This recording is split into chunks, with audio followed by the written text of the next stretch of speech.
Deus! Boa tarde, Deus abençoe suas vidas, amém? Irmãos, dando continuidade aqui, né, a história de Nicodemos com Jesus, porque eu tive que dividir, porque a história era muito grande, não ia caber só em um vídeo. Vamos dar continuidade aqui a João 3,14, vamos lá? E, como Moisés levantou a serpente no deserto, assim importa que o Filho do Homem seja levantado, para que todo aquele que nele crê não pereça, mas tenha a vida eterna. O que foi essa citação de Jesus aqui, irmãos? É que houve a situação que quando o povo, né, ainda caminhava pelo deserto e por conta da sua rebeldia à voz de Deus, Deus enviou uma praga de cobras, né, serpentes, para morder, para picar o povo. E todo mundo que era picado por essas cobras ficavam doentes. Só que você vê que ao mesmo tempo que Deus envia o castigo, Deus também envia um refrigério. O que foi que Deus fez? Deus deu uma ordenança a Moisés que construísse uma serpente de bronze e levantasse ela, né? Colocasse ela em um poste. E aí desce ao povo uma orientação de que todos aqueles que estavam doentes, que olhassem para a serpente e obedecessem à voz de Deus, seriam curados. E assim aconteceu. E aí Jesus traz essa analogia, essa semelhança entre essa serpente, né, que tinha sido levantada no deserto para curar o povo, e ele. Por quê? Ele iria ser levantado na cruz do madeiro, aonde ali estaria agora sobre ele os nossos pecados, as nossas dores, as nossas enfermidades, né? Tudo que nos afligia, tudo que nos deixava doentes, tudo que nos deixava mal, estaria sobre Jesus, né? Naquela cruz. Ele levou, na verdade, tudo sobre aquela cruz. E hoje, irmão, nós temos acesso a essa cura, a essa libertação, a essa mudança de vida, por esse intermédio de morte e ressurreição de Jesus na cruz. Então ele faz agora essa analogia, né, maravilhosa. E ele vai dizer que todo aquele que nele crê não pereça, mas tenha a vida eterna. Irmãos, é como eu sempre falo, né, desde quando eu iniciei aqui esse estudo de João, que um dos intuitos de Deus, ao enviar Jesus à terra, a sacrificar ele numa cruz, né, a trazer ele de volta à vida 3 dias depois, levar Jesus ao céu, derramar o seu Espírito Santo, tudo isso, o intuito também de Deus é para que a gente tivesse acesso à vida eterna. É que a gente tivesse acesso, irmãos, a tudo que ele preparou desde a fundação do mundo. Em João 14, a gente vai chegar lá, Jesus cita o seguinte, eu vou pro Pai, mas eu vou preparar um lugar e vou voltar para buscar vocês. O intuito de Deus sempre foi nos ter perto, irmãos, ter próximo. A gente tá com ele de forma eterna, de forma, sabe, de fato, um feliz para sempre com Deus, né? Um feliz para sempre real, né? Porque os que passam na TV é pura balela. Vamos lá? E tá aqui, irmãos, um dos versículos mais lindos da Bíblia. João 3,16. Porque Deus amou o mundo de tal maneira que deu seu Filho unigênito, quer dizer, o seu Filho único, para todo aquele que nele crê não pereça, mas tenha a vida eterna. Irmãos, imagina, né? Deus nos amou de tal forma, de uma forma tão inexplicável, que ele envia Jesus, ele manda seu filho, ele manda uma extensão do seu poder para a terra, para assumir só uma forma humana, para sofrer por nós, para que a gente tivesse vida eterna, para que a gente não viesse morrer em nossos pecados, para que a gente não viesse ter uma vida miserável, né, para sempre, para que a gente não viesse sofrer uma condenação eterna, não, pelo contrário, para que tivesse uma salvação eterna. 17. Porque Deus enviou seu Filho ao mundo, não para que condenasse o mundo, mas para que o mundo fosse salvo por ele. Quem nele crê não é condenado, mas quem não crê já está condenado, porque não crê no nome do unigênito Filho de Deus. Irmãos, deixa eu falar uma coisa para vocês. A gente, né, já nasce com um pé já na condenação. A gente já nasce já com o pé, ser mais clara, já com o pé no inferno. Né? Mas quando a gente passa, irmãos, a crer em Jesus, quando a gente passa a ter uma vida com Cristo, quando a gente aceita, né, esse sacrifício que ele fez, né, recebe essa dádiva da salvação, a gente agora passa a estar mais longe da condenação e mais perto de ser salvo. Porque também não existe isso de aceitei Jesus hoje, tô salva para sempre. A salvação é uma conquista diária. A salvação é uma luta diária. Jesus já nos deu esse acesso, Jesus já nos deu, mas para a gente poder usufruir, para a gente de fato entrar nessa salvação eterna, nós temos que lutar todos os dias, buscar por ela todos os dias, fugir do mundo e correr a cada dia para mais perto da salvação de Deus. Amém?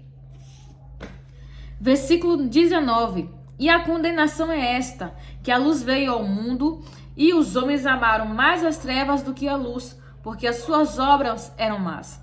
Porque todo aquele que faz o mal aborrece a luz e não vem para a luz, para que as suas obras não sejam reprovadas. Né? É aquilo que João falou no capítulo 1. Veio para o que era seu, mas os seus não os receberam. Por quê? Jesus, irmãos, ele veio também para trazer luz, para trazer claridade ao pecado das pessoas, né? Para expor o pecado das pessoas e fazer com que elas se arrependessem. Porque, irmãos, o intuito, né, de Cristo expor o pecado de alguém, da palavra de Deus expor o nosso pecado, não é para nos envergonhar. O intuito não é envergonhar, apesar de que o pecado traz vergonha, traz peso, né? Mas para que possa causar arrependimento, para que a gente olhe para aquele pecado, olhe para aquele erro e se arrependa. E não faça de novo, não pratique novamente.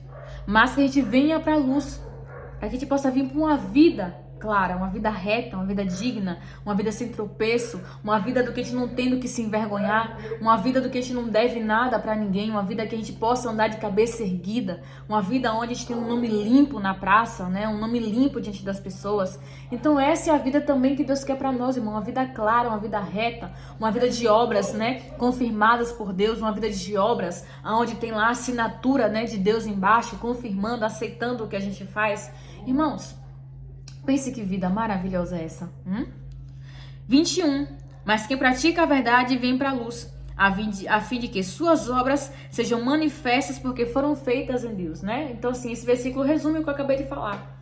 Quando você está em treva, quando você está no escuro, né? Sem a luz de Deus, sem a palavra do Senhor, a gente peca, a gente tropeça, a gente cai, a gente faz coisas, né, que aparentemente a gente acha que ninguém sabe, que ninguém viu, coisas que a gente tem vergonha, né, até de falar, de citar ou de pensar. Quer dizer, quem de fato tem uma consciência, que tem pessoas que fazem um bocado de besteira e não tá nem aí, né?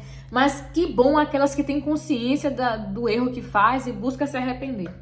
E aqui, quando a gente passa a vir para a luz, a gente não tem vergonha do que a gente faz, né? A gente passa a ter uma vida clara em Deus, a gente passa a ter uma vida confirmada por Deus, né? Aprovada pelo Senhor. Então, irmãos, esse é o intuito do Senhor. Além de nos entregar, né, uma vida eterna, além de nos dar salvação eterna, também nos dá uma vida digna, irmãos. Porque, assim, muitas pessoas podem achar que a vida eterna é continuidade do que a gente vive hoje. Não, irmão, não. A vida eterna, irmãos, é uma nova vida, um novo começo. Apocalipse vai dizer que lá, nessa nova vida, não terá mais choro, não terá mais dor, não terá mais sofrimento, não terá mais enfermidade. Nada do que a gente sofre hoje, a gente vai continuar sofrendo lá. Não, pelo contrário, tudo novo, vida nova, sabe? E quando você vive com Deus, quando você passa a ter uma vida, né, guiada pela luz do Senhor, você passa já a provar do que será a vida eterna. Você já começa a sentir o que será a vida eterna, né? Uma vida de regozijo, uma vida de paz, uma vida de tranquilidade, uma vida, irmãos, longe, né, dos perigos, uma vida guardada por Deus. E eu acho maravilhoso, irmãos, né? O quanto Deus nos ama, o quanto eu vou citando essas coisas e eu vou sentindo, né, o amor de Deus expresso em tudo isso, irmão, porque a gente não merecia. Irmãos, tudo que Jesus passou, tudo que Jesus sofreu pela gente, a gente não merecia. Mas é o que falou no versículo 16. Mas Deus nos amou de tal maneira, de tal forma, que Jesus passou por tudo aquilo, venceu tudo aquilo e hoje nos deu acesso. Irmãos, que você possa provar desse amor, né? Que você possa provar dessa vida, que você possa alcançar a salvação, que é o plano de Deus desde o princípio do mundo. Amém? Deixa eu orar por você. Aleluia. Pai, obrigada por esta palavra. Obrigada, Jesus, por tudo que o Senhor nos disse hoje. Senhor, que maravilha. Deus, que maravilha. Que palavra maravilhosa. Estávamos perdidos, mortos para o pecado. Já com pé, Senhor, na condenação eterna. Mas o Senhor aí envia o teu filho, envia teu único filho, teu filho amado, para morrer por nós, para nos dar acesso a essa vida maravilhosa que o Senhor tem, Senhor, esperando aí por nós. Pai, Que possamos a cada dia vencer, Deus, o nosso eu, vencer o mundo, vencer as aflições do mundo, vencer todas essas pelejas, meu Pai, e alcançar a nossa salvação. E alcançar nossa tão sonhada salvação, Senhor. Pai, fortalece o teu povo, fortalece a tua igreja, dá graça, dá bom ânimo, dá unção, dá poder. E que a tua glória, Pai, continue sendo manifesta nas nossas vidas através da tua palavra. Senhor, muito obrigada por essa tarde. Em nome de Jesus, amém. Amém. Deus abençoe, irmãos.